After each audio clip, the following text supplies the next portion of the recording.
eléctricas. A nivel rápido de presentación, les digo que Ideal Industries es una empresa formada en 1916 con ya 105 años de experiencia. La sede o el corporativo a nivel global está en Sycamore, Illinois, está formada por más de 2.200 empleados y, como les decía, pues bueno, está equivocado, son 105 años de innovación, 105 años en el 16 de febrero, si no recuerdo mal. Compañía privada y familiar, las que quedan poquitas, y los planes están en generaciones, no en trimestres. Fabricante global de herramientas y sistemas diversos para profesionales y hecho en Estados Unidos, que esto es algo que nos preguntan en muchas ocasiones y veremos después más adelante por qué. Tenemos presencia en México y somos el corporativo para toda Latinoamérica con la oficina corporativa administrativa en Guadalajara, que es donde yo me encuentro, junto con la bodega también de distribución para nuestro distribuidor máster, que es favorito, que es Centro de Conectividad. Tenemos presencia a nivel global, tanto en Estados Unidos, Centroamérica, Suramérica, tenemos en Europa, en Asia y en Australia, distintas divisiones. Y ahora sí nos vamos a centrar lo que es en la conectorización, con unas pequeñas estadísticas, con un poco de conocimiento global de qué tan importante es ese pequeño punto de la conexión de la instalación eléctrica, que es el empalme o la conexión eléctrica, que muchas veces damos como algo muy sencillo de hacer, que realmente sí es sencillo de hacer, pero no le prestamos la atención que realmente se le debe de dar. Como estadísticas globales, tenemos aquí cierta información sacada, se puede encontrar en Internet, en páginas oficiales, como en este caso es la fuente del INEGI, que tenemos que en el 2019, pues en México había registrados aproximadamente 34.7 millones de hogares. Sabemos que hay un poquito más, por eso hago énfasis en registrados. En México, de acuerdo a la información disponible, los siniestros en casa, habitación, oficinas, escuelas, fábricas, etcétera, se deben a muchos factores.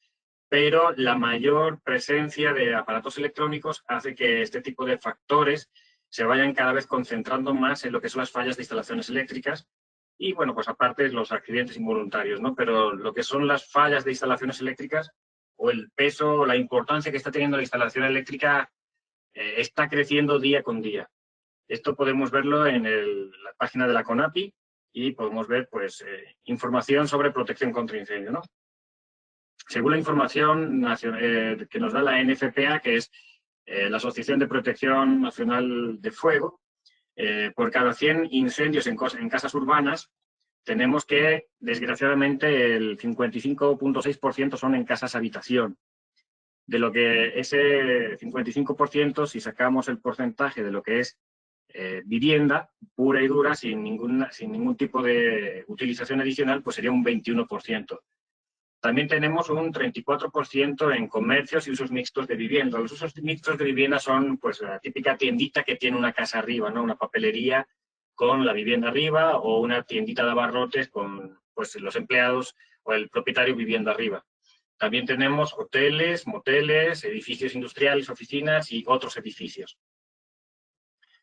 Ese porcentaje, si nos ponemos a mirarlo un poquito más detenidamente y vemos dónde se concentran los grandes focos, vemos que en el lado izquierdo están los que usualmente no se aplica la norma, o sea, el 55.6% de las casas de habitación donde normalmente pues el propietario es quien hace las propias arreglos o los empalmes o pues cualquier tipo de reparación, ¿no? Y los usos mixtos de viviendas, que nuevamente es donde el propietario usualmente es donde pues hace sus propias reparaciones en lugar de llamar a una persona cualificada y una persona certificada, ¿no? Y en el lado derecho es donde normalmente se aplica la norma, que estamos hablando de hoteles, moteles, edificios industriales, oficinas y otros edificios. Si nos damos cuenta, aquí ya empezamos a ver, siendo exactamente los mismos datos, solo que separándolos, empezamos a ver cómo se focaliza de una forma muy grande, que donde normalmente no se aplica la norma, suele haber más fallas y más incendios y suele haber más catástrofes, ¿no? Y donde se suele aplicar la norma, vemos que pues, ese porcentaje baja drásticamente. Por lo tanto, la norma empezamos a ver que sí tiene una importancia grande. No es algo sutil, no es algo grande, estamos hablando de casi un 90% a casi un 10% de incendios en el dado caso de que no se aplique o sí se aplique la norma. O sea que vemos que realmente la norma sí está ahí para cumplirla, sí está pensada, sí está sacada para protegernos realmente, ¿no? Tan solo en el 2018, en las tres principales ciudades de nuestro país, estamos hablando de Ciudad, Guadalajara, Monterrey y Ciudad de México, sin poner orden de importancia, sino pues, tal como se me han venido a la mente, tenemos que se registraron en el 2018 más de 3.000 incendios y estos van, desgraciadamente, en un aumento de un 10% anual. Ese 10% anual pues va directamente ligado a lo que hemos visto anteriormente de que pues, cada vez hay mayor presencia de aparatos eléctricos y electrónicos en cualquier tipo de instalación. Yo me acuerdo hace 35 años, pues en la casa estaba la nevera, estaba el televisor y un par de cosas más. Y de vez en cuando, si lo necesitabas, lo conectabas, ¿no? Y hoy día hay multitud de aparatos. Esto representa estos 3.000 incendios anuales y en crecimiento. Pues realmente una cosa es el susto del incendio y otra es lo que hay detrás, lo que acarrea el incendio, ¿no? El rastro que deja. Y tenemos que hay una pérdida de vidas humanas, que es realmente lo más importante de todo esto, entre hombres, mujeres, niños y adultos mayores, pues de 3.000 que va cada vez en aumento, ¿no? Tenemos obviamente estas 3.000 pérdidas, pues son 3.000 tragedias y tenemos un impacto social grande de pues, consecuencias para las víctimas, para la familia, obviamente para la sociedad y además un costo médico, un desempleo temporal o permanente y secuelas, tanto pues para las personas afectadas directamente como para las personas cercanas, ¿no? A nivel económico, que pues yo digo siempre que las vidas humanas es las que se van y no vuelven y el dinero pues uno puede hacer y deshacer con el tiempo.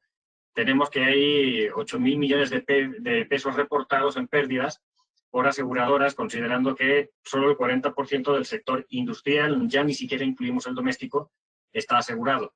Normalmente lo que se asegura es el industrial y pocas casas, un porcentaje extremadamente bajo de viviendas se aseguran. Entonces vemos que pues teniendo en cuenta de que es muy poco lo que hay asegurado, pues son 8.000 millones de pérdidas, ¿no? Millones de pesos. Y además, pues ya de primero las catástrofes, como digo, las vidas humanas, el impacto social, lo económico, también el ambiental. Se liberan más de 11.000 millones de toneladas de CO2 a la atmósfera. Esto fue contabilizado en el 2012, realmente no sé cómo lo hicieron, pero sí aparecen estas páginas oficiales que dicen pues, que se pueden liberar esta cantidad de CO2 a la atmósfera, ¿no? O sea que realmente el impacto ambiental también es grande. Las causas principales de todas estas desgracias, ¿no? Por así decirlo, son pues, descuidos humanos. Desgraciadamente, antes no había electricidad, antes no había problemas eléctricos, ¿no? Antes del ser humano. También tenemos instalaciones en mal estado y que también hay cortocircuitos. Lo pongo subrayado porque realmente las instalaciones en mal estado pues generan cortocircuitos y también los cortocircuitos, si no se hacen correctos los empalmes, como hablábamos en un principio, que es la conectorización se encarga de hacer empalmes y derivaciones, por eso lo tengo subrayado porque le vamos a dar especial atención el día de hoy, pues es uno de los principales focos. También tenemos un inadecuado mantenimiento de las instalaciones. Todos sabemos que una cosa es el proyecto inicial y 5 o 10 años más tarde miras el mapa, el plano unifilar y pocas veces coincide con la realidad, ¿no? O sea, hay un mantenimiento desastroso, siempre está lo arreglo después, ahora mismo lo pongo esto por el momento y al final se queda de forma permanente. Y de hecho es más costoso hacer una reparación básica y luego reemplazarla por una reparación permanente, una reparación bien hecha, pues vemos que es más costoso que directamente una reparación bien hecha. Pero pues así pensamos todos muchas veces y decimos, ahorita lo cambio. Y al final siempre se queda lo temporal, se queda como permanente. Tenemos también materiales de construcción altamente flamables, algo que me sorprendió, pero sí existen todavía fabricantes y existen materiales que se utilizan pues que tienen alta flamabilidad, ¿no? Y aparte, pues esto entra de la primera línea de descuidos humanos, pues cigarrillos mal apagados, ¿no? O sea, hay detalles por todas partes que pueden generar incendios y estas pérdidas que vimos anteriormente. Pero bueno, la idea de esta presentación no es deprimir a nadie, es hacer una representación, una muestra de lo que es la realidad en la que vivimos. Y bueno, pues la idea es presentar herramientas para evitar todas estas situaciones que hemos hablado. Cómo evitar esa pérdida de vidas humanas en primer lugar y cómo evitar esas pérdidas económicas en segundo lugar. No hay algo que se está hablando, pero que sí realmente está ahí y es a lo que menos prestamos atención, son pérdidas también en cuestión de credibilidad, pérdidas en cuestión de clientela y sobre todo la responsabilidad que conlleva el hecho de hacer una instalación eléctrica, porque pues quien hace la instalación eléctrica es realmente el responsable de esa instalación eléctrica. Entonces, otra cosa es el uso que se le dé más tarde, pero si se hace mal una instalación, pues el responsable es la empresa o la persona que ha hecho esa instalación. El principal objetivo de este documento es concienciar las posibilidades de mejora de las instalaciones en baja tensión.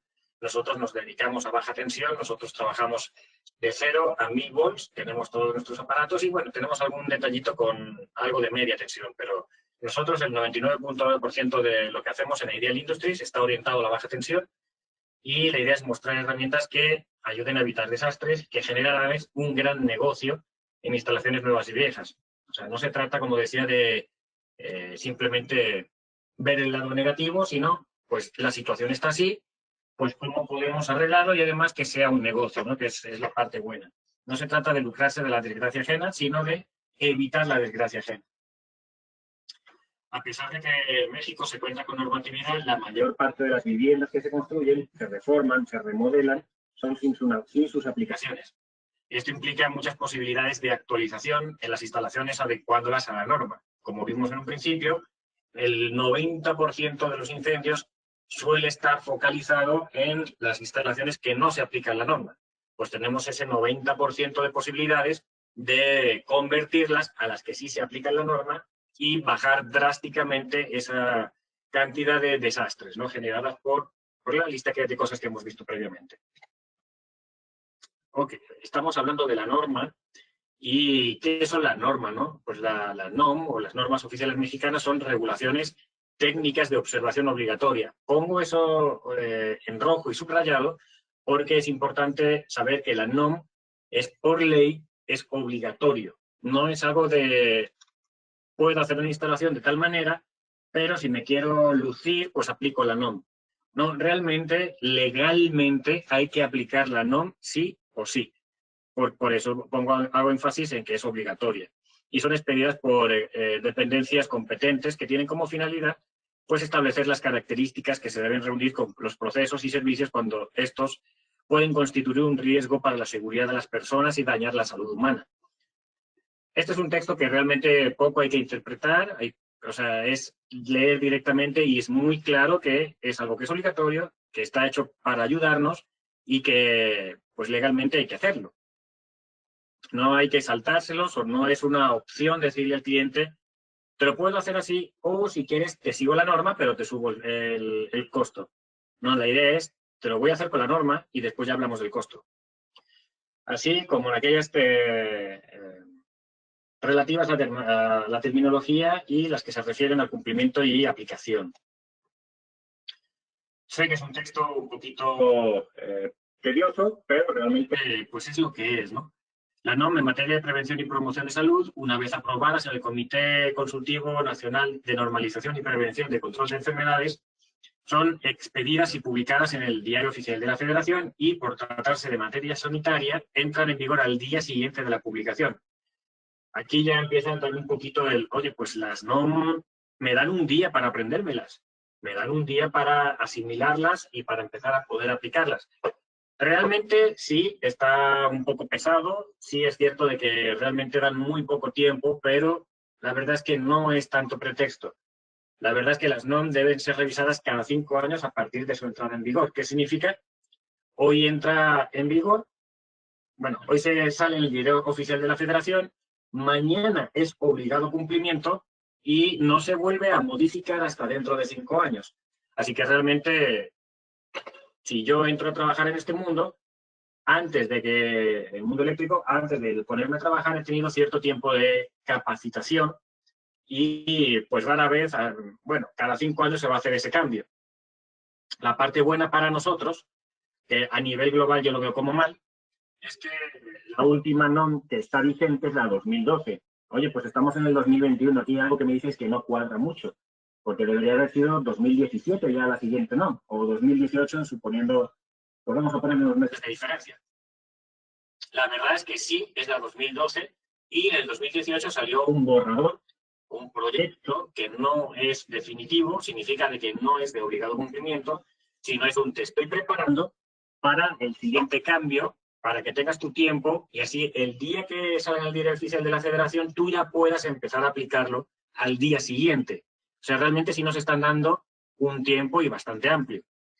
Oye, pero seguimos en el 2021. ¿Cómo me dices que la última oficial, que la que está vigente es la 2012? Pues las cosas son así realmente. Salió en el 2012, salió un proyecto en el 2018, un borrador, y no ha salido todavía una versión definitiva. Así que más a nuestro favor de que, oye, pues llevamos 9 años con la misma NOM, he tenido 9 años de preparación, ha habido una actualización de borrador, no oficial, sino es una preparación para lo siguiente en el 2018, y eso me da pie a que tengo todo este tiempo para prepararme. O sea, se prevé que próximamente ya debe de salir pronto una NOM nueva, que debe ser de obligado cumplimiento, al día siguiente de salir del diario oficial de la Federación, de haber sido publicado. Así que realmente sí tenemos tiempo para capacitarnos y aplicar la NOM en todas y cada una de las instalaciones.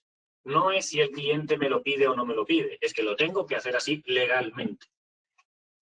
En la actualidad, un estudio del programa Casa Segura de varias ciudades de Ciudad de México, de México, se hizo un estudio de 5 puntos importantes a tener en cuenta, que son interruptores en zonas húmedas, empalmes o derivaciones, canalizaciones, sistemas de tierra y líneas energizadas.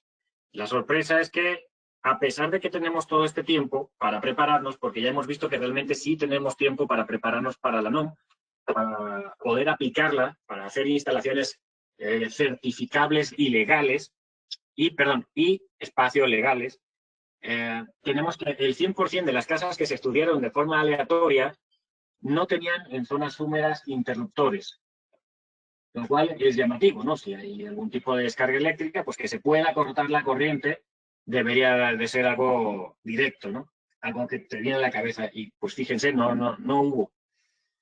Si miramos los empalmes, el 100% de los empalmes son inadecuados. Aquí esto va a tomar un cariz muy importante en las siguientes diapositivas, porque ya sabemos de que donde no se aplica la norma hay un 90% más de posibilidad de incendio.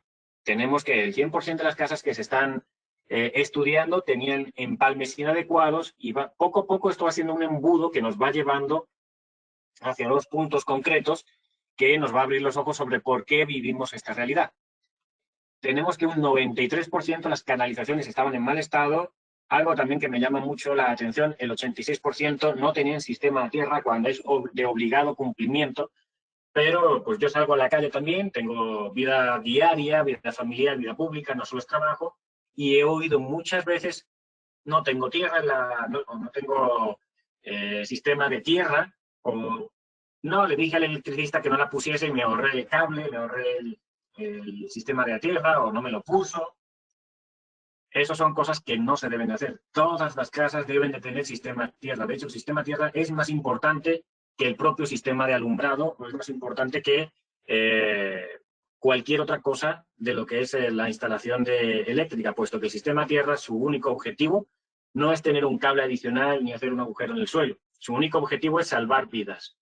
Entonces, si sabemos que la electricidad es un punto importante, es un foco importante de daños, de electrocuciones, de quemaduras, de muchas cosas, pues la forma de evitarlo es con un sistema tierra.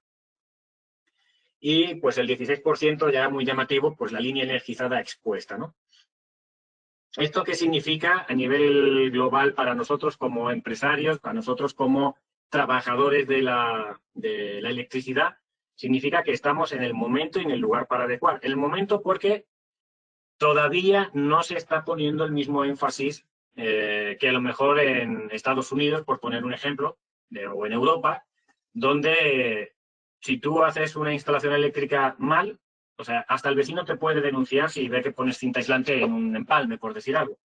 Y la ley lo protege a él y te ataca a ti porque estás haciendo algo inadecuado. No hemos llegado a ese extremo, significa de que todavía hay mucho que tenemos que recorrer y que podemos arreglar y podemos reparar, como estamos viendo con estos porcentajes.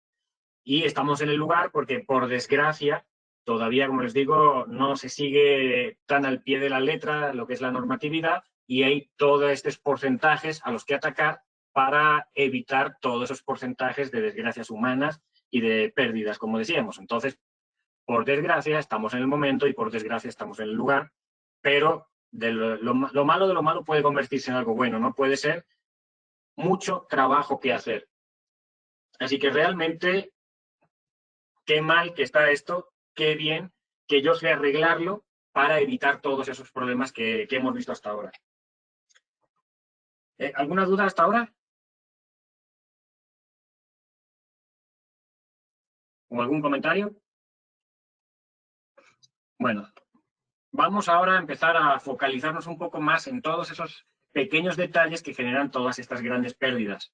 Tenemos que, como vimos anteriormente, la electricidad es uno de los principales factores generadores de incendio, pues como decíamos, debido a descuidos, instalaciones en mal estado, falsos contactos, cortocircuitos, mantenimientos inadecuados, materiales malos y fugas eléctricas.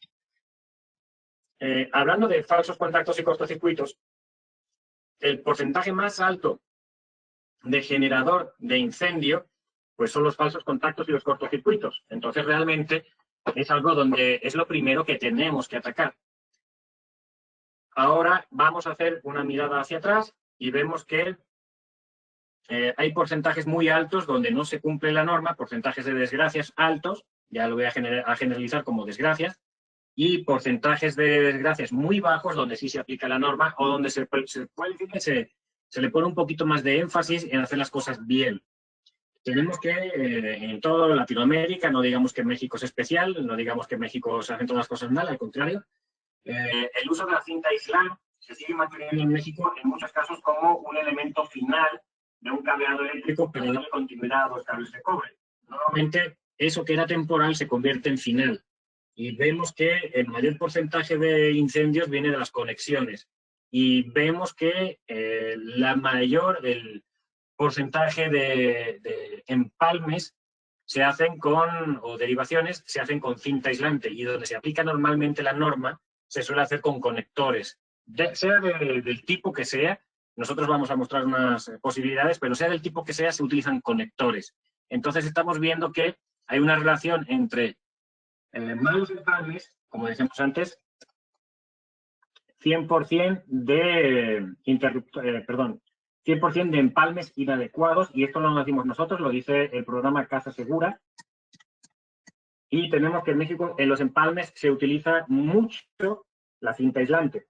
Y tenemos también que en México, por decir México porque estamos aquí, pero realmente es a nivel global, se utiliza mucho, como decía, en la norma en los edificios industrializados o los edificios corporativos o de oficinas y mucho cinta aislante en las zonas donde no hay norma, ¿no? Si se dan cuenta, empieza a haber ya una especie de embudo que nos va llevando a que malos empalmes lleva a malas situaciones. Y normalmente en esos malos empalmes se suele utilizar mucho la cinta aislante. Entonces, oye, me estás diciendo que la cinta aislante es mala. No, realmente la cinta aislante es un gran invento. Nosotros también somos fabricantes de cinta aislante. Solo que decimos que la cinta aislante debe de ser un elemento de transición para un trabajo final. Es una forma rápida de junto los cables para mientras voy a conseguir los dispositivos o conectores adecuados para dejarlos de forma permanente. Pueden servir perfectamente pues, para identificación de cableado. Sabemos que la norma nos dice claramente que tiene que ser la fase de un color, la tierra de otro color y el neutro de otro color. Normalmente, pues debe de ser así, con la norma debe de ser así, pero también podemos pues por falta de distintos colores de cableado, lo que podemos hacer es identificar los colores con la cinta aislante. De manera de que vemos una gran utilidad con la cinta aislante para poder identificar el cableado. También tenemos para hacer agrupaciones de cables. Si se dan cuenta, lo que está es agrupando el cable, no está empalmándolo, no está haciendo una derivación. Y también podemos hacer, todos sabemos, los amarres del cable a la guía para poder jalar la guía que vaya arrastrando el cable por la tubería y finalmente podemos llevar el cableado de un punto A un punto B a través de un ducto, y eso ha sido gracias a la cinta aislante que ha conseguido amarrar perfectamente el cable sobre la guía, ¿no? E incluso, pues realmente la cinta aislante es para aislar.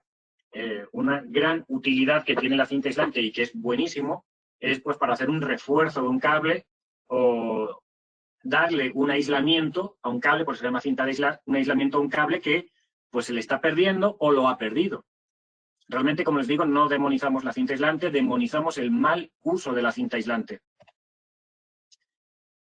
Falsos contactos y cortocircuitos. Aquí viene una parte de la norma que habla sobre la cinta aislante. Oye, me estás diciendo que la cinta aislante... Vean para qué la norma dice que debe utilizarse la cinta aislante. Primero dice, pues los cables de la acometida deben ir equipados con mufa. Los cables de la acometida deben estar deben estar equipados con una mufa. La mufa será aprobada para su uso en lugares mojados. La mufa, ya sabéis, la entrada que hay del exterior, de hacer la entrada del cableado a lo que es la instalación del lugar donde vayamos a hacer una casa, una oficina o un lugar corporativo, una tienda, etcétera, ¿no? Ahora bien, como excepción, y se marca así la norma, excepción, se permitirá que el cable tipo SE forme una curva de goteo protegida por cinta aislante, que además esa cinta aislante debe ser de una calidad determinada, que es autosellante, termoplástica y resistente a la intemperie. Entonces, estamos viendo de que te dice la norma claramente que existe una excepción. Excepción significa que solo por esta vez, en este punto, no para siempre, sino en este punto, la cinta aislante, que es la entrada en la mufa, la cinta aislante debe ser autosellante, termoplástica y resistente a la intemperie. O sea, no debe ser cualquier cinta aislante. Debe ser buena y debe ser capaz de hacer que evite la entrada de agua, que se debe autosellar, o sea, termoplástica, debe de formarse una especie de soldadura, por así decirlo, con el cableado, no una cinta aislante estándar. Entonces, vemos nuevamente cómo todo va empujando en la misma dirección de que el mal uso de la cinta aislante en el peor lugar, que es un empalme, una derivación, un punto caliente, es donde hace que se generen los cortocircuitos, los incendios, etc. También la norma dice sobre las cajas de salida y dispositivos de empalme. Algo que he oído yo también, como digo, en mi vida diaria, es el electricistas hablar y decir, es que las cajas que utilizamos no permiten utilizar conectores porque pues, son de cierto tamaño, pequeño, y los conectores tienen cierto tamaño, que hace que cuando quieras poner un cable, una derivación, está bien utilizar un conector, lo pones y cabe. Pero si tienes que poner 2, 3 empalmes, 2, 3 derivaciones, ya no caben. Entonces, ¿para qué utilizar los conectores? Por poner un ejemplo. ¿Qué es lo que qué es lo que nos dice la norma sobre este tipo de situaciones? Pues algo muy claro, les voy a resumir un poco, y te dice el tamaño de la caja debe de ser suficiente como para albergar el cable y todos los dispositivos que hay dentro. Eso hablándolo a muy grosso modo, de una forma muy rápida. De hecho, pues podemos, si quieres, ver un poquito más, ¿no? Pero, ¿qué es lo que está diciéndonos? Que primero se mira el tamaño de la caja antes que poner el cableado. O sea, que cuando tú vas a poner la caja, tú ya sabes que todo lo que vas a poner dentro cabe. O sea, el decir es que los conectores no me caben es justo lo opuesto a lo que te dice la norma. La norma te dice que la caja debe ser el tamaño suficiente. O sea, realmente sí, tienes que calcular primero el tamaño de la caja y luego poner las cosas dentro. No al revés. No es decir, como voy a tener todo esto, yo pongo la caja más pequeña y ahí como quepa, ¿no? Pues la realidad es que no debe ser así. La propia norma te lo dice, ¿no? Utiliza la caja del tamaño adecuado. Y el tamaño adecuado es, pues, los volúmenes de todo lo que lo contienen. Así de claro. Mismo texto en la norma, en la en el proyecto de norma del 2018. Es algo que no cambió, es un copy-paste, copiar-pegar, exactamente el mismo texto. Así que eso de que no lo conocía, no deben de decirlo porque realmente es algo que lleva desde el 2012 y la realidad, pues sí tiene su sentido la norma de que pues antes de meter las cosas dentro de un lugar tienes que saber cuál es el tamaño, la suma total de los pedazos que componen esas cosas, que es lo que te dice ahí abajo, ¿no? Empalmes y derivaciones. Así que, dando un paso atrás, perdón, cuando tú vayas a poner una caja, tienes que saber el tamaño de los conectores y saber el tamaño del cableado y el tamaño de todo lo que vas a meter dentro. Así que realmente el tamaño del conector ya no es un pretexto. Yo sé la realidad y es que al final el usuario final, el que paga, siempre te va a decir dame lo más pequeño que puedas porque quiero, o sea, no lo más pequeño, lo más barato que puedas para bajar el precio del proyecto, pero el mismo cliente se contradice muchas veces porque pues quiero que sea bueno, ¿no? Quiero que sea barato y bueno. No puede ser alto y bajo al mismo tiempo, ¿no? Entonces sí hay que ver si va a ser alto o si va a ser bajo. Pues realmente va a ser alto porque la norma es de obligado cumplimiento y es por ley. Y yo no quiero ser responsable de que haya algún tipo de accidente y me responsabilicen a mí por esa mala instalación. Así que, pues, realmente a la hora de, se puede decir, doblar las manitas ante un cliente, pues sabemos que el dinero es el dinero y hace falta, pero pues ustedes tienen que decidir si hacer bien las cosas y legales o hacer mal las cosas por no rechazar un trabajo y ser responsables directos de cualquier desgracia que vaya a pasar. Entonces yo diría mejor utilicen la norma y sean responsables, duerman tranquilos y hagan las cosas bien, ¿no? Al final del día. Los empalmes y las derivaciones. Los empalmes se deben hacer en cajas de empalme aprobadas. Las derivaciones, esta es una de las pocas cosas que sí les voy a decir, tienen que recordar siempre. Las derivaciones se deben hacer, bueno, pues se hacen entre cualquier conductor de fase y el conductor puesto a tierra o cualquier otro conductor de fase por medio de dispositivos y accesorios identificados para dicho uso. Los dispositivos de derivación tienen que tener un valor nominal de no menos de 15 amperes o más de 300 volts a tierra. Aquí está diciendo algo muy claro, pero también hay que saber leer un poquito más allá. Está diciendo muy claro, lo que tú vayas a poner tiene que soportar 15 amperes como poco. Y lo que tú vayas a poner tiene que tener una capacidad de soportar 300 volts o más a la hora de tú hacer un empalme o una derivación. Entonces, recuerden siempre, mínimo 15 amperes y mínimo 300 volts. Mismo texto nuevamente en la NOM, el proyecto de NOM de 2018, así que realmente no nos agarra de sorpresa. Ahora bien, dispositivos y accesorios identificados para dicho uso. Nuevamente voy a repetir lo mismo. Debe de soportar al menos 15 amperes y al menos 300 volts. Implícitamente, debe, al especificar de una forma tan directa y tan clara lo que debe de soportar los dispositivos, les recuerdo nuevamente, les dice claramente, tiene que ser lo que tú pongas, tiene que soportar como poco 315 amperes y 300 volts a tierra. Así que lo que tú pongas debe de cumplir esto obligatoriamente. ¿Qué significa eso? Que debe de ser algo certificado. Oye, ¿me estás diciendo ahora de pronto que tiene que ser certificado? Sí, tiene que ser claramente y directamente certificado. ¿Por qué? En el mercado lo sabemos, existe un sinfín de conectores que son muy parecidos, muy bonitos, se parecen mucho a los que son muy caros y aparentemente son de alta calidad, pero realmente las imitaciones suelen ser de eficiencia muy cuestionable, que no son aprobados por la NOM. ¿Por qué no son aprobados por la NOM? Pues claramente porque yo puedo fabricar algo y decir, esto tiene la capacidad de soportar 15 amperes y 300 volts porque yo lo digo. Oye, porque tú lo dices, eso lo puede decir cualquier mercado asiático o cualquiera puede decirlo. Entonces, ¿por qué debe ser certificado? Porque yo tengo que tener una fiabilidad, alguien externo, un tercero, que sea creíble, que diga que sí, tu aparato, tu dispositivo, lo que tú estás haciendo, soporta 15 amperes y 300 volts. Estamos hablando de una institución o un laboratorio, alguien creíble que diga que ponga su nombre en tela de juicio de si esto es bueno. No es porque yo lo fabrique, sino es que lo dice un tercero, que es un laboratorio, que dice que es bueno. Entonces, eso se llama, está certificado por este laboratorio, o por este organismo, o por esta institución, que dice que sí es bueno y avalan emitiendo un certificado creíble de que sí ese dispositivo soporta 15 amperes y 300 volts.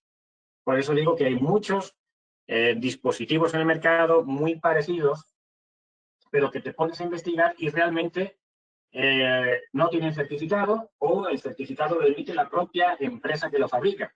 Y realmente, pues, ¿qué credibilidad tiene eso? Realmente nosotros en Ideal Industries utilizamos los servicios de un laboratorio que es el que tiene mayor credibilidad a nivel mundial, que es UL, Underwriters Laboratory, que pues trabaja normalmente en lo que es Norteamérica, Canadá. Nosotros estamos en Norteamérica, es el laboratorio de más prestigio de todo el continente norte. Entonces, pues obviamente tiene ciertos costos, pero lo importante es que realmente el mejor laboratorio, el más creíble, dice que si nuestros dispositivos cumplen 15 amperes y 300 volts a tierra. No tiene sentido instalar conectores no certificados. Ya sabemos que la NOM no avala ese tipo de dispositivos. Si tú quieres hacer una instalación que sea certificada, que de hecho no es que si quieres, es que tienes la obligación de hacer esa instalación que sea certificada, al realizar derivaciones e instalaciones eléctricas con dispositivos no certificados, quedas expuesto a sanciones, ¿sí? Puedes tener sanciones por las UBIEs o las unidades de verificación de instalaciones eléctricas. Ya sabemos que eso es lo más bajo, lo que menos importancia tenemos que darle si lo comparamos con los accidentes personales, los incendios, pues las desgracias que hemos hablado previamente, ¿no? Además, tenemos baja eficiencia eléctrica, tenemos deterioro de dispositivos conectados, o sea, se echan a perder con el tiempo.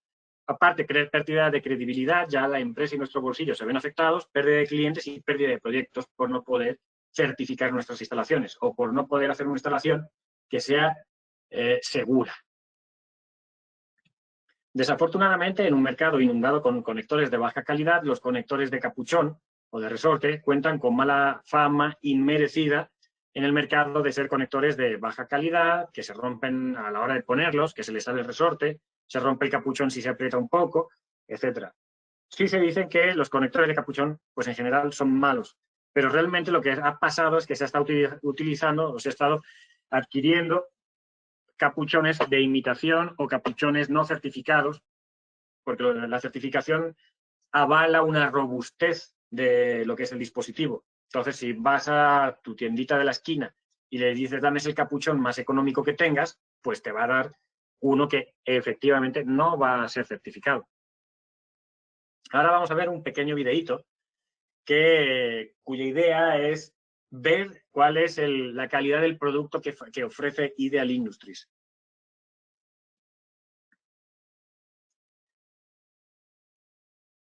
Tenemos muchos capuchones de muchos tamaños, de muchos colores y con muchas formas. Todos hacen realmente lo mismo, que es unir uno o varios cables para hacer que se transmita la corriente eléctrica. Y aquí vemos pruebas estándares que se puede hacer en la calle, pero realmente es darle un golpecito con la llave al conector y pues vemos si se rompe o no. En este caso nosotros estamos haciendo golpes de 280 libras, no creo que eran esas 280 libras, y vemos cómo sobreviven. Tenemos también, perdón, son pruebas que se pueden hacer en campo, que lo hace normalmente un electricista para saber si quedó bien amarrado, bien conectado el cable, ¿no?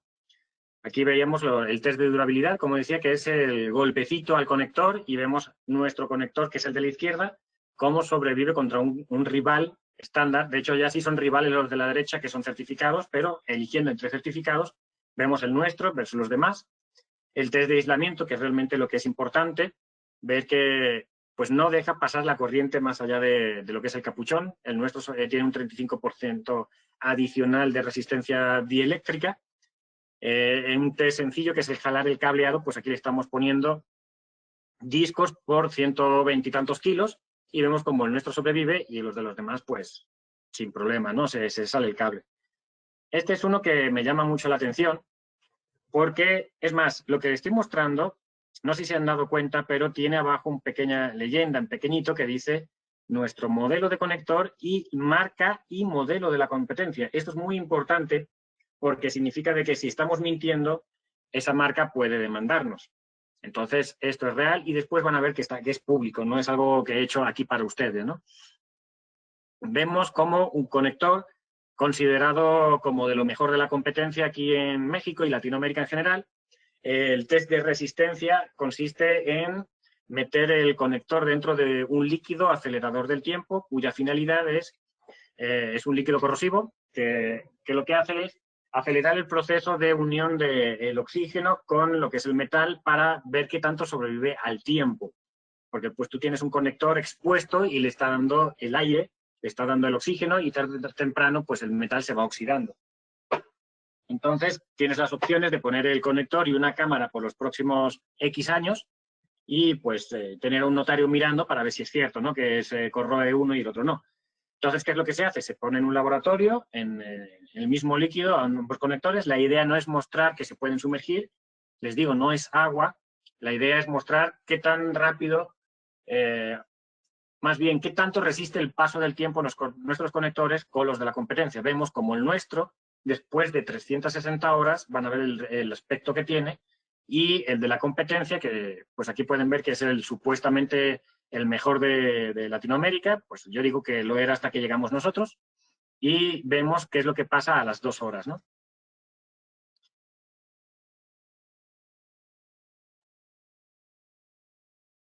Vale, normalmente es el video, pero aquí lo vamos a ver más rápido. Les pido disculpas. Aquí vemos cómo el nuestro, haciéndole un zoom, el resorte, pues realmente lo único que ha pasado es que se le ha salido un poquito más de brillo y en el de la derecha vemos el de la competencia, vemos como el resorte, de hecho lo estamos viendo, pero el resorte está deshecho y pegado por todas esas manchas marrones que parecen suciedad, son los restos de resorte oxidado. Entonces vemos como el nuestro en 360 horas sigue exactamente igual, un poco más brillosito, y el de la competencia, pues ya no existe lo que es el resorte, solo quedó el plástico, ¿no? Entonces pueden ver aquí pues la diferencia entre nuestra marca y pues otra marca, ¿no? El test de torque, también conocido como simplemente el apretarle un poquito más para ver si se queda mejor amarrado, tener la seguridad de que el cable está bien, el empalme está correctamente hecho, o la derivación, vemos como el nuestro se expande en lugar de romperse.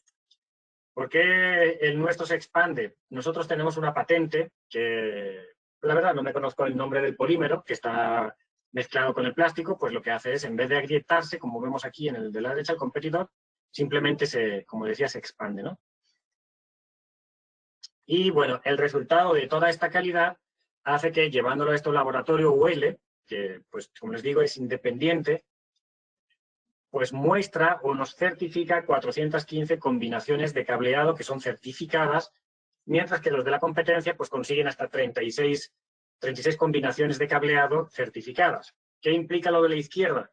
Obviamente, de aparte de una mayor calidad, también para nosotros es una mayor economía, puesto que es muy sencillo que casi con cualquier conector que agarremos tengamos prácticamente la mayoría de las combinaciones que nosotros solemos hacer en una instalación. O en otras palabras, con menos modelos diferentes de conectores conseguimos iguales o mejores resultados que con muchos modelos de los de la derecha. Así que reducimos la cantidad de conectores a utilizar, más bien la cantidad de modelos a utilizar a muy poquitos o incluso con suerte hasta solo uno, en lugar de tener que seguir utilizando varios.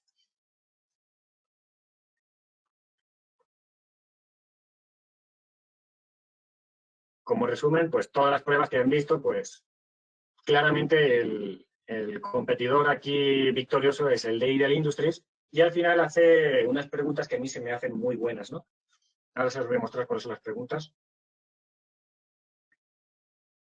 Pasa que pues estaba en audio, no en texto. Ahora, después de haber visto este video, la primera es, ¿pensamos lo mismo de los conectores de capuchón? ¿Siguen siendo malos? ¿O realmente es que yo he comprado malos conectores de capuchón? La diferencia entre los malos y los buenos, o los de baja calidad y los de alta calidad como los nuestros, la verdad son muy pocos centavos.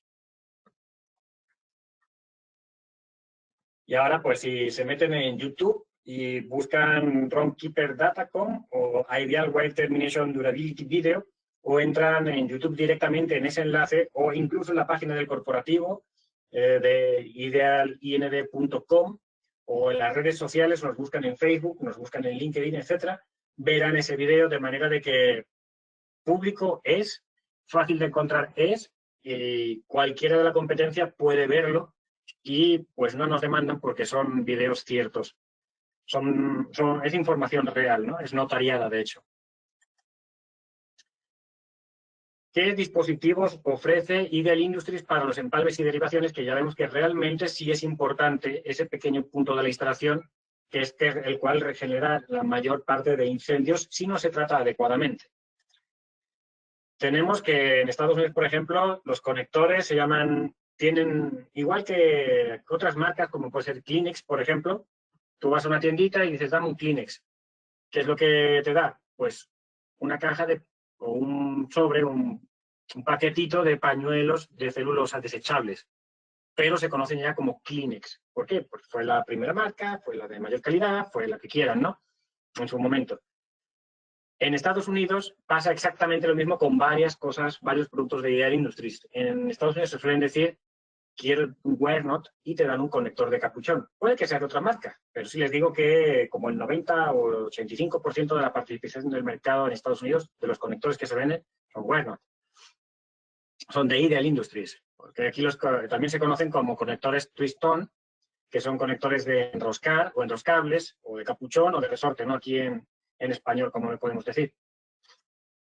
Y tenemos bastantes modelos. De hecho, hay algún modelo nuevo que ha salido recientemente que todavía no está en esta presentación. Como ya hemos visto, los dispositivos de derivación o conectores son requeridos en todas las instalaciones eléctricas. Digo en todas porque yo hasta el día de hoy no he encontrado una instalación eléctrica que sea un solo cable. Entonces, normalmente suele ser más de un cable. Características de los conectores que no tienen, por ejemplo, las cintas aislantes. Son reutilizables, son más duraderos, son más resistentes, son más rápidos de instalar, sí, son más rápidos de instalar, y aproximadamente el mismo costo que la cinta aislante de calidad. Y hago énfasis en cinta aislante de calidad porque, al igual que decía antes, no hay que utilizar los conectores más chafas que te encuentres, los más económicos, hay que utilizar los que son buenos, que normalmente suelen ser caros, pero podemos ver que incluso son los buenos, pueden ser baratos. Lo mismo pasa con la cinta aislante. Tampoco voy a hacer para mi casa un refuerzo de un cable con la cinta aislante más mala y más económica que me encuentro en el mercado. Esas comparaciones de, oye, es que por 4 o por 3 pesos yo puedo encontrar una cinta aislante y puedo hacer un empalme. Pues la verdad, seguramente quien te dice eso no lo hace en su casa. Sí hay cintas aislantes realmente económicas con las que puedes hacer muchos empalmes y derivaciones, de los cuales no me fiaría de ni uno solo. Y ya sabemos que son importantes esos empalmes y derivaciones porque hay vidas humanas en juego. Ideal ofrece 34 modelos diferentes de capuchón. Aquí ya empieza uno a darle vueltas a la ardillita, como decimos, a la cabeza, a las ideas de, oye, 34 modelos, pero ¿por qué tantos modelos? Si yo realmente voy a juntar, voy a unir poquitos cables. Aquí vamos a ver por qué tantos modelos. Primero, lo primero de todo, todos los conectores, todos los modelos que hace Ideal Industries son certificados, así que con cualquiera que elijas has acertado. Cualquiera, porque todos son buenos, todos son aprobados, todos son de calidad. Así que pues seguramente haya más de un modelo que me sirva para lo que yo normalmente utilizo. Entonces, ¿cuál he de utilizar? Porque no quiero comprar 34 modelos diferentes, una cantidad grande, un volumen grande de conectores de cada uno. Y mi consejo es no lo hagan. Para cada aplicación seguramente hay un modelo que satisface más los requerimientos de instalación y, hago énfasis en el y, mis preferencias. Ahora empezamos en la parte buena. Si primero me asusto de por qué tantos modelos, por qué tengo que comprar tanto, no, vamos a ir reduciéndolo. Como iniciamos, todos son buenos, todos son certificados, entonces podemos ir buscando, si todos son buenos, cuáles son los que más me gustan a mí. Por lo que la decisión final de cuál utilizar seguramente se basa en la comodidad y preferencias. Ya se va todo poniendo un poquito más de color rosa, más bonito, ¿no? Los que a mí más me gusten y los que sean más cómodos para mí. Aquí tenemos el ejemplo que decía antes. Tenemos muchos conectores que abarcan pues mucho rango de empalmes posibles, ¿no? Tenemos, por ejemplo, este que va desde mínimo 3 calibres 22, que pues con una instalación de una casa pocas veces se utilizan, es un calibre bastante delgado, hasta 3 calibres 10. Pues sí te puedes encontrar calibre 10 en una casa. Normalmente hay más volumen del 12 o del 14, pero quedan aquí dentro igualmente. Entonces, con este conector muy posiblemente abarque todo lo que yo vaya a utilizar, pero también con este de aquí arriba, el naranja, que es desde más pequeñitos hasta 3 calibres 12. Pues de estos dos, ¿cuál elegiría? Primero yo diría, busco el rango que más utilice yo para no tener que ir a otros conectores diferentes que sean más pequeños y más grandes, sino si tengo este rango en común con el mismo, me quedo con ese y abarco todo lo que yo necesito. Y dentro de estos dos que coinciden, por ejemplo, pues me quedo con el que me guste más el color o el que tenga las alitas que más me gusten, ¿no? Que sean más amplias o que sean más estrechas o que no tenga alitas. O sea, realmente, si yo quisiera 3 calibres 12, vemos que tengo 14 opciones posibles. Ahí tengo 14 posibilidades de elegir el conector que más se atenga a mi economía y el que más se atenga a mis preferencias. Entonces, ya se va quedando todo más de tantos modelos. Ahora, me están diciendo que tengo que utilizar conector para no tener problemas. Pues ahora busca el que te sea más económico y te guste más. Estamos reduciendo de eso inicial que sonaba feo a esto que es oye, es más rápido, es más duradero, es certificado, es el más económico y además es el que me gusta a mí. Así que ya vamos viendo cómo se va todo poniendo un poquito más de color rosa. Atributos de nuestro conector. Pues puedes mirar el confort, el tamaño del conector. Hay distintos tamaños. Ya veíamos que pues 3 calibres 10 es más grande que 3 calibres 12. Pues si yo no utilizo muy rara vez calibre 10 o nunca, pues me voy a por el que es más pequeño, por ejemplo. Sensación y forma del conector. Pues lo que decía, pues me gusta que tengan las estrías y no tengan alitas. O me gusta que tenga alitas pero no tenga estrías, justo lo opuesto uno de otro. Oye, pues es que quiero que tenga estrías pero no tan grandes, pero que tenga cabeza hexagonal para poder meterle una llave y poder atornillarlos. O sea, es cuestión de gustos, ¿no? Es la sensación y la forma. También el rendimiento, como decía, el rango de cableado. Pues el que más me abarque lo que yo utilizo normalmente. Así reduzco de muchos modelos a, si es posible, uno. Y además, con ese uno, si es el caso de que fuese solo uno, pues directamente compro un empaque más grande y me sale más económico todavía, porque siempre voy a utilizar ese mismo conector. También el número de tamaños, como decía antes, pues precisamente el tamaño se refiere a los cables, a calibres 10, calibres 12, calibres 14, calibres 8 también. Velocidad de conexión, pues hay algunos que por mis preferencias, por mi forma de trabajar, se enganchen, hagan el empalme más rápido que otro. O, pues como decía, utilización y conveniencia, pues todo es el resumen, ¿no? El que yo más use es el que más me conviene también. Y bueno, pues tenemos nuestra propia segmentación para ver o clasificar los gustos del cliente para que el cliente sepa hacia dónde ir, ¿no? El WireNut, que es el clásico, tenemos el WingNut, que tiene salitas más grandes, tenemos el Twister, que es mayor comodidad de ala con forma de flecha, el Big Cap, que tiene las alas estrechitas, tenemos el Big Twist, que tiene la cabeza redondeadita, tenemos el Twister Pro Flex, que tiene pues mayor rango de cableado y tiene la faldita, ¿no? más amplia, que da más protección adicional.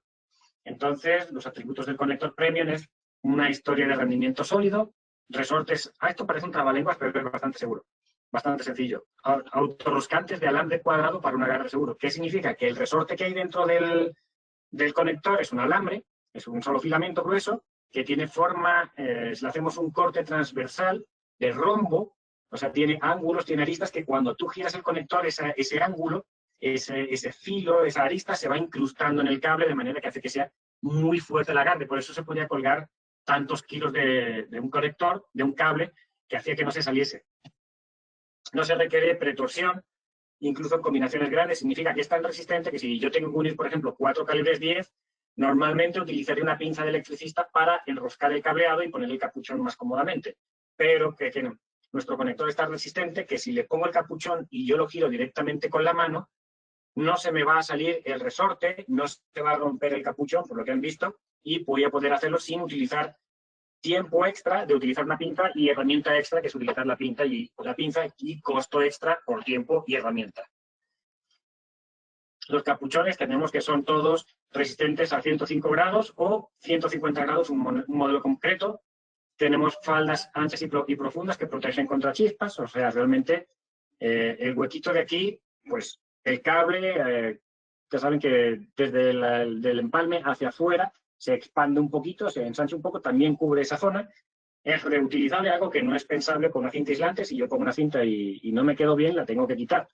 Esto es, con el tiempo se hace chicle, la tengo que quitar y no puedo reutilizarla.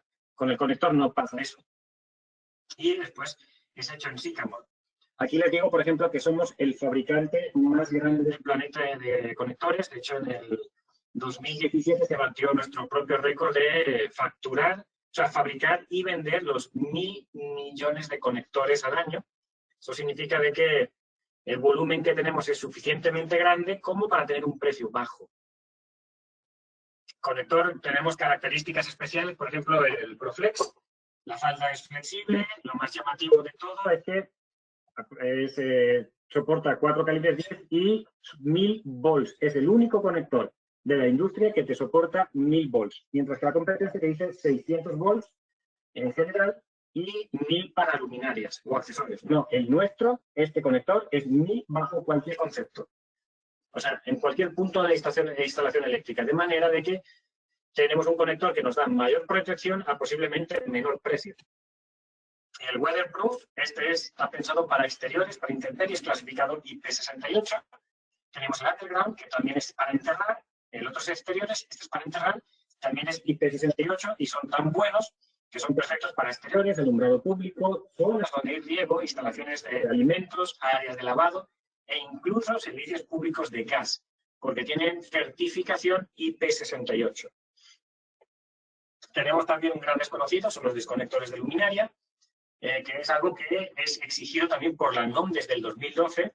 Y, pues bueno, la realidad es que la seguridad debe de abarcar también el instalador, bien en la instalación y bien en el mantenimiento. ¿Qué es lo que dice la NOM? Pues se tienen que utilizar para lámparas y equipo auxiliar desconectadores, que indica que cuando estén alimentados por conductores de fase de un circuito, el dispositivo de interrupción de los equipos auxiliares debe desconectar simultáneamente todos los conectores, todos los conductores. Esto, simultáneamente, no se puede hacer ni con la cinta aislante ni con los conectores de capuchón. O sea, a la hora de separarlos, tiene que quitar la fase y el neutro al mismo tiempo. Aquí tenemos que el nuestro, precisamente por eso se utilizan los desconectadores o desconectores, como lo llamamos nosotros. Estos dispositivos lo que hacen, pues obviamente, es separar los cables al mismo tiempo y pueden ver, tenemos más modelos de los que hay ahí, pero son los más comunes.